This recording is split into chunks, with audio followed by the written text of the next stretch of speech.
নমস্কার, আমি সুনন্দা বলছি দীঘা থেকে। আজকের আমাদের সবজি কিনে এনেছি। দেখুন, এটা আমার মা এখন সবজিগুলো রেডি করছে সব। এটা হচ্ছে প্রথমে শুঁটি কড়াই একটু দাম কমে গেছে, তাই জন্য একটু বেশি করে এনেছি।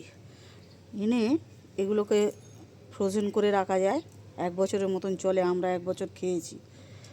পালাম শাক, লাল শাক, ওটা গরুর দুধ বিক্রি হয়। গরুর দুধ বাজারে খুব কম বিক্রি হয়, তাও বিক্রি হয়। বাঁধাকপি, ধনেপাতা, কাঁচা লঙ্কা, টমেটো, এটা কলমি শাক, ক্যাপসিকাম, আর এই কাতলা মাছ। এখন নোনা মাছ বেশি বিক্রি হয় না, তাই জন্য নোনা মাছ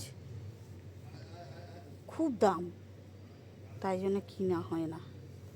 কাতলা মাছটা 250 টাকা কেজি এখানে। আর পুকুরের তো দেশি মাছ একদমই খুব কম।